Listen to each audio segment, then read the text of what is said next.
Hello everyone. Today is LK 2022, and I apologize for the technical difficulties, and I just to solve the problem. And now it is Pacific time 2:18 p.m. and I'm just gonna restart my speech. And this is my third round of my fighting for racial justice public speaking. Today the topic it is starting a racism-free area. In honor of Martin Luther King, today I'm just gonna say that there's a painful history about the racism in the United States to our people of colors. And recently, due to the COVID pandemic, people feel really painful when they're feeling abused, segregated, ignored, or whatever anything. And now I want to make a speech about we must be aware that the racism, no matter what type of racism is, it must come to an end. Because the people of color really had a bad time, horrible time during the time when in the U.S. We must address the issue right now because it's urgent.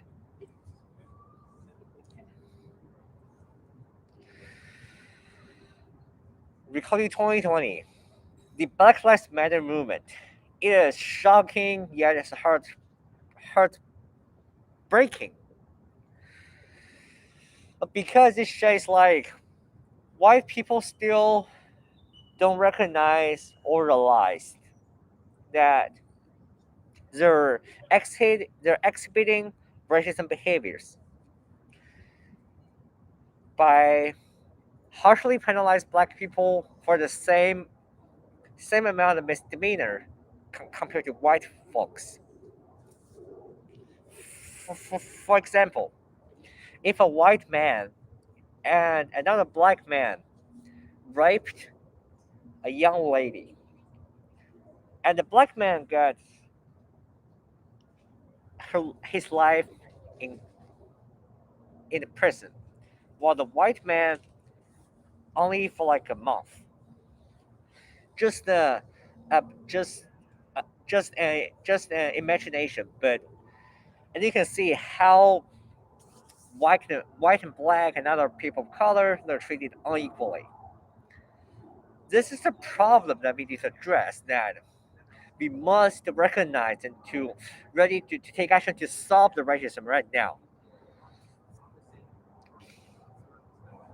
Number one, how to solve the racism. And first of all, I'm not here to promote that we must only love, respect white people. I'm not here to promote we must respect, love of Asian people or African American. Do you hear what I mean? All people, regardless, regardless of race, ethnicity, and nationality, must be treated equally. I mean, it's like no one's superior, no one is inferior. Everybody stands equal. And for now, I recognize that the racism it is heart heartbreaking and painful. For now, we should not use any implicit bias or use your previous knowledges or whatever told you is like we are white, you're superior. This is incorrect. I know that white American constitute a large percentage of the U.S. population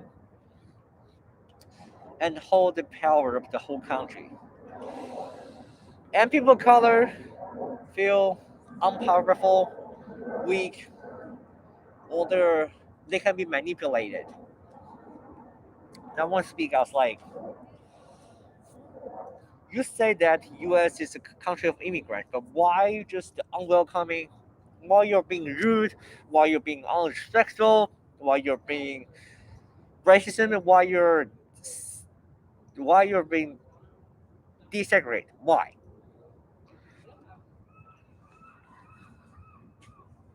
The cause of racism is one, the lack of self-recognition.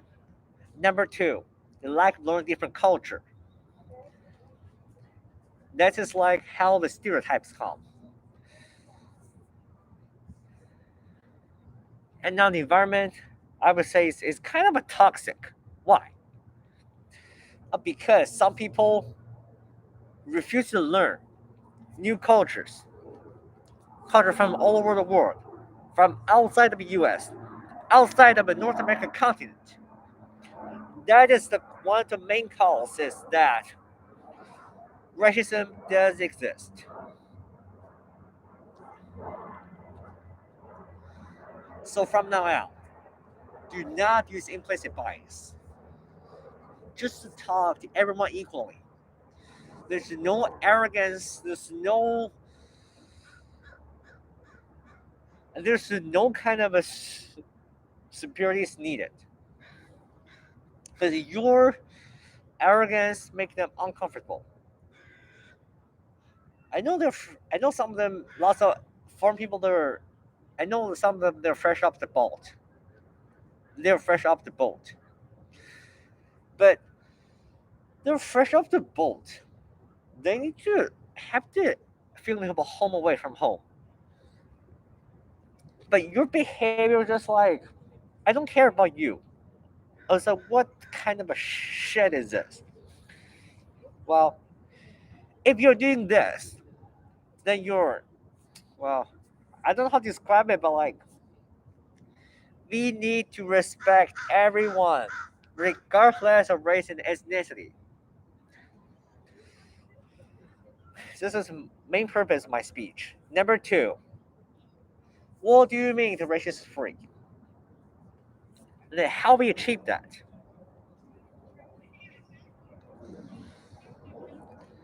And now we just want to rethink.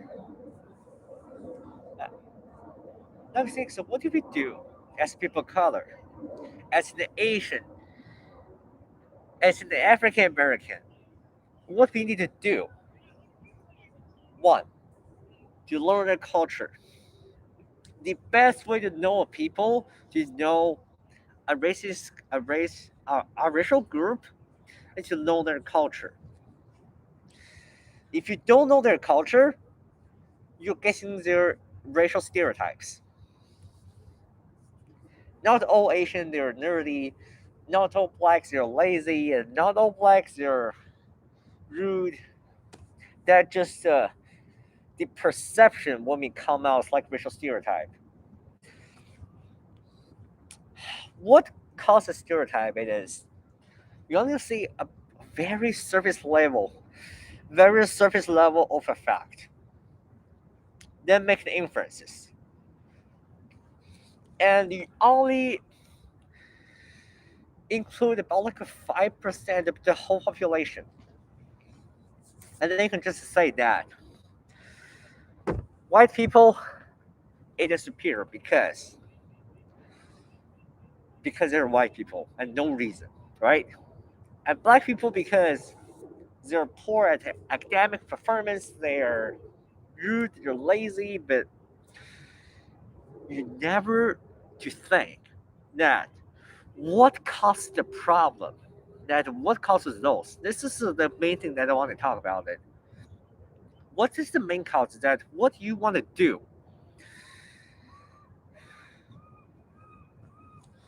you really have this mind just opening up.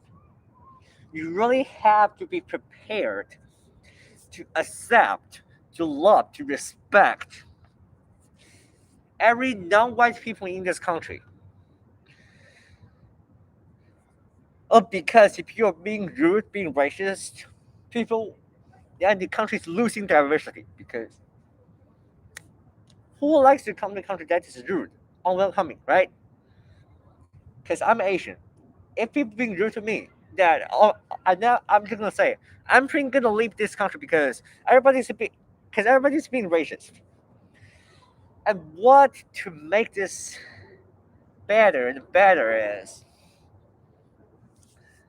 do not be judgmental. Just open up your mind that everyone is my friend.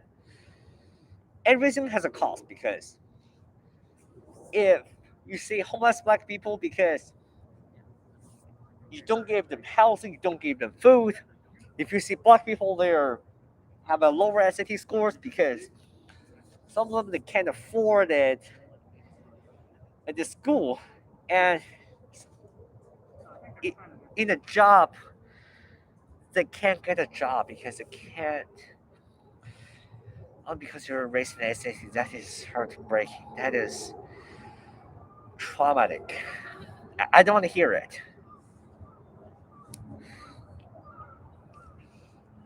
Lastly, readdress the importance of belonging in the culture. We need to be racially diverse. What makes the US diverse and powerful? It is this the sense of community, the sense of multiculturalism, the sense of anti-racism. Uh, and I'm just here to say that you just have to have the mind to learn different cultures.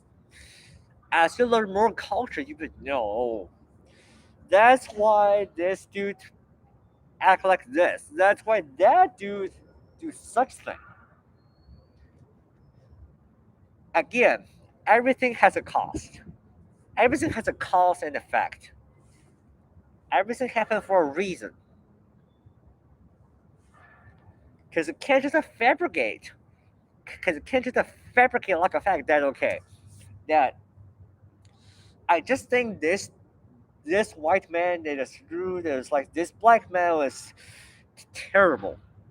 But what caused him terrible, right? You gotta just need to have this logic. Okay, and at the end, I want to honor MLK to start the protesting for racial equality. And if you ever feel disrespected, just one, take action. With those actions, just do not hesitate. Just say, I want justice. I want justice. If you're a black man, just say, I'm gonna fight Black Lives Matter. Black Lives Matter. As the back of my t-shirt says, no, no homophobia, no sexism, no hate. This is a word of love. No anything that is hateful or it is sad.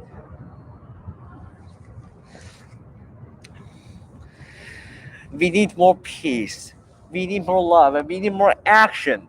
Just speak out. Because it is the voice that come together. We have louder voice. We have more power.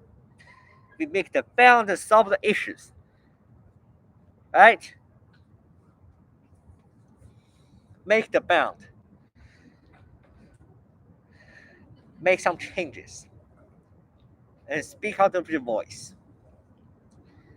And I imagine, or I trust, there's one day in the future with with powerful voices, with all of our actions,